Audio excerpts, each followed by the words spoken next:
បើចង់ឲ្យពិភពលោកប្រព្រឹត្តល្អចំពោះអ្នកត្រូវតែប្រព្រឹត្តល្អចំពោះខ្លួនឯងជាមុនសិនតើអ្នកមានអារម្មណ៍ខ្លាំងក្លាអស្ចារ្យដើម្បីផ្សព្វផ្សាយឥទ្ធិពលលើគេឯងយ៉ាងម៉េចទៅបើនៅខណៈនេះអ្នកដឹងខ្លួនឯងថាសូម្បីតែខោស្លីបរបស់អ្នកក៏កំពុងតែរហែកគូតដែរនោះ Fred និយាយថាវាគ្មានបញ្ហាទេទោះបីជាខោស្លីបរបស់ខ្ញុំរហែកគូតក៏ដោយព្រោះគ្មាននរណាមួយមើលវាឃើញផងប៉ុន្តែ Fred លោកឃើញវាដឹងវាហើយខ្លួនប្រាណរបស់លោកក៏ទទួលអារម្មណ៍នេះផងដែរលោកគឺជាមនុស្សតែម្នាក់គត់ដែលអាចធ្វើឲ្យខ្លួនឯងមានអារម្មណ៍ស្រស់ស្រាយជាពិសេសបានបើលោកគ្មានមោទនភាពចំពោះខ្លួនឯងទេពេលនោះនឹងគ្មាននរណាមួយផ្ដល់ភក្ដីភាពឲ្យលោកឡើយបរិស្ថាននៅក្នុងផ្ទះរបស់យើងគឺពិតជាប៉ះពាល់ផ្លូវអារម្មណ៍របស់យើងមែនចូលបង្កើតកន្លែងមួយដែលអាចលើកទឹកចិត្តអ្នកបានដោយគ្រាន់តែអ្នកដើរទៅដល់មាត់ទ្វារប៉ុណ្ណោះចូលផ្ដល់ឲ្យផ្ទះរបស់អ្នកនៅការតុបតែងមួយយ៉ាងស្រស់ស្អាតចូលចរចាជាមួយនឹងម្ចាស់ផ្ទះជួលដោយសុំពីគាត់នៅសម្ភារៈផ្សេងៗដូច្នេះអ្នកអាចចាប់ផ្ដើមតុបតែងនិងលាបថ្នាំផ្ទះល្វែងរបស់អ្នកឲ្យស្រស់បំព្រងរបៀបរៀបរយគឺមិនមែនជាការខ្ជិះខ្ជាយនោះទេការរស់នៅក្នុងបន្ទប់ឈ្នួលតែមួយបន្ទប់ដែលមានបរិស្ថានស្អាតបាតនិងមានរបៀបរៀបរយគឺល្អជាជាងរស់នៅក្នុងផ្ទះវីឡាដែលរញ៉េរញ៉ៃមានស្ត្រីម្នាក់ចូលមកសួរភរិយារបស់ខ្ញុំថា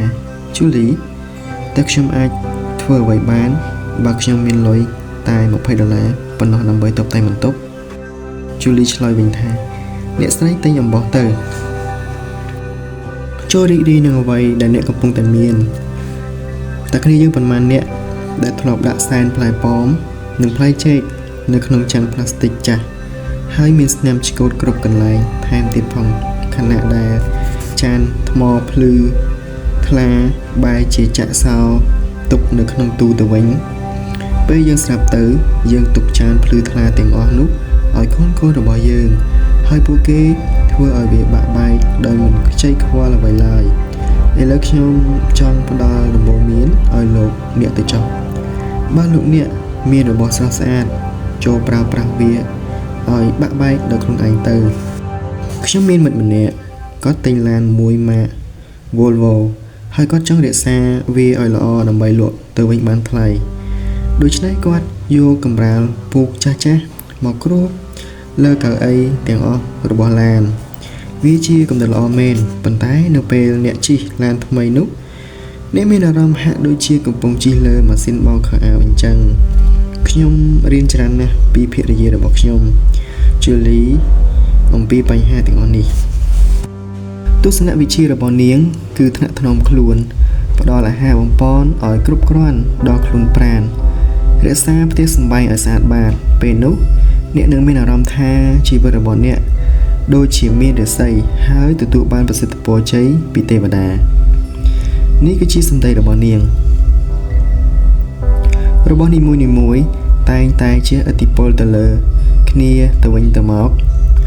របៀបដែលអ្នកដើរគឺជាឥទ្ធិពលលើរបៀបដែលអ្នកនិយាយរបៀបស្លៀកពាក់ជាឥទ្ធិពលលើអារម្មណ៍របស់អ្នកពេលអ្នកផ្ដល់ការយកចិត្តទុកដាក់ចំពោះខ្លួនឯងអ្នកក៏នឹងផ្ដល់ការយកចិត្តទុកដាក់នេះចំពោះអ្នកផ្សេងដែរនេះគឺជាមនុស្សដែលខ្ញុំស្គាល់តែម្នាក់គត់ដែលពាក់ទ្រនាប់ស្មានៅក្រោមសម្លៀកបំពាក់គេងយប់របស់នាងហើយសម្លៀកបំពាក់គេងនោះគឺធ្វើអំពីសូត្រដោយសារបានបំពុលខ្លួនឯងឲ្យវិលវល់យូរបន្តិចទៅហើយអ្នកក៏និយាយថាតើការបំពន់ខ្លួនឯងវាទាក់ទងអីទៅនឹងការសម្រេចគោលដៅក្នុងជីវិតគឺទាក់ទងគ្នាពេញទីបើយើងមានអារម្មណ៍ស្តុកស្តម្ភដោយទ្រព្យសម្បត្តិយើងនឹងស្រូបទាញភាពស្តុកស្តម្ភឬទ្រព្យសម្បត្តិមកកាន់តែច្រើន Fred និយាយថានៅពេលខ្ញុំជោគជ័យខ្ញុំនឹងលះបង់ទម្លាប់រស់នៅដូចជាសត្វកណ្ដុរនេះចោលខុសហើយ Fred ដើម្បីជោគជ័យលោកត្រូវតែចាប់ផ្ដើមរស់នៅដូចជាមនុស្សជោគជ័យម្នាក់លោកត្រូវតែមានអារម្មណ៍ថាខ្លួនកំពុងតែជោគជ័យចាប់ពីពេលនេះតែម្ដង មនិតសំខាន់ភាពស្ដុកស្ដាំគឺមិនសំដៅទៅលើរឿងលុយកាក់នោះឡើយវាសំដៅទៅលើរបៀបរបបរស់នៅរបស់យើងឯនេះវិញទេ